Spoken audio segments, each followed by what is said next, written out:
County. That's Brenda Tillett, who will join us then. Then at 7:35, the great John McWhorter has a new book. Dr. Fauci, do you still support funding of the NIH funding of the lab in Wuhan? Senator Paul, with all due respect, you are entirely and completely incorrect that the NIH has not ever and does not now fund gain-of-function research in the Wuhan Institute Do they fund of Dr. Virology. Barrick? We do not fund. Do you fund Dr. Barrick's gain-of-function research? Dr. Barrett does not doing gain-of-function research, and if it is, it's according to the guidelines, and it is being conducted in North Carolina. You don't think inserting China. a bat virus spike protein that he got from the Wuhan Institute into the SARS virus is gain of function? That is you would not be in the minority. That was on Tuesday with Rand Paul and the sainted Dr. Fauci there, sparring over, I think, probably pesky little details. Here to join us to discuss this, Tom Fitton is president of Judicial Watch. Tom, thanks for joining us. You're welcome. Good to be with you both. I'm sure you heard the parsing of words there with Dr. Fauci saying, denying that the doctor there was doing any kind of gain of function research. And then he said, well, if it is, then I'm sure it's being done by the guidelines. So he basically, as far as I could hear, Dr. Fauci did admit that there's gain of function research going on in the Wuhan virus virological lab, didn't he? Yeah, he can't deny what's in the grant materials that have been already made public. And so there's kind of two issues. You have the gain of function research that was going on here in the United States, and Dr. Barrick, who was referenced by Senator Rand Paul, was actually partnering with a key official in the Wuhan Institute. And the concern is that expertise was shared, and Wuhan went back, and that person went back, and she and her institute engaged in the gain of function research as well, in part with government funding that was given to a major organization that then shared part of that money with the Wuhan Institute. Look, there's little doubt that Wuhan Institute was engaged in gain of function research. We're working with U.S. officials and or U.S. scientists with the help of U.S. money. And the question is, did that lead to the emergence of the virus? And there's strong evidence it did. And to anyone who tells you, oh, that's impossible, they're not telling the truth. It's not conclusive that it happened, but the evidence is pretty strong. Yeah, I mean, the core question is, did U.S. taxpayers fund the invention of the coronavirus? That's it. And how do we get to the bottom of that? I know Judicial Watch is trying to get some answers on this. How do we get them? Well, we began asking for questions back last year. Give us documents about communications regarding the Wuhan Institute, agreements and contracts, and the specifics of the funding.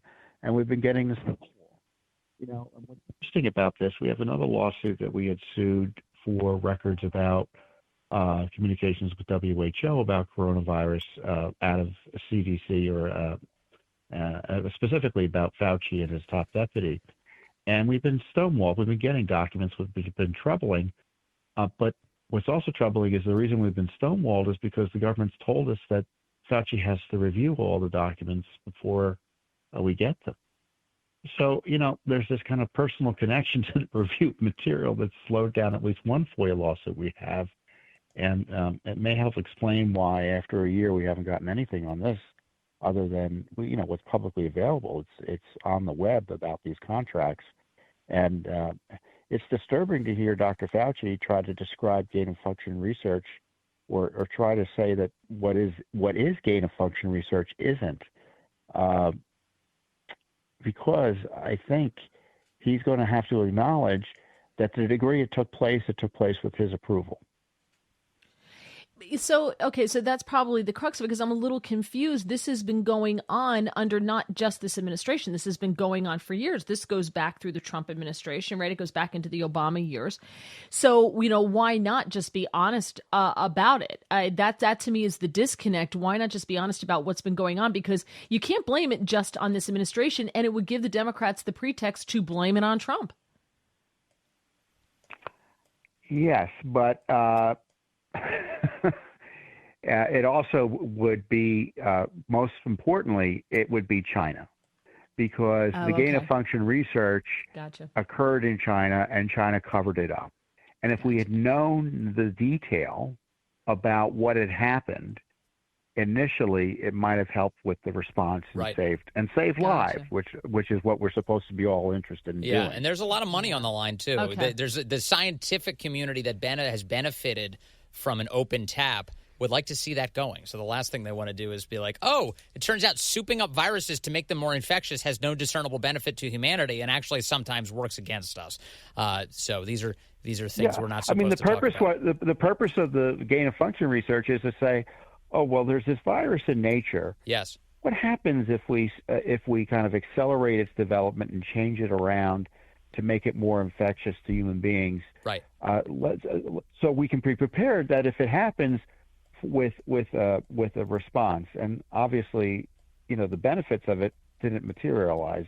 No. If indeed that's the case in this situation, the gain-of-function research, funded in part with U.S. dollars, led to the emergence of the coronavirus through the Wuhan Institute in China.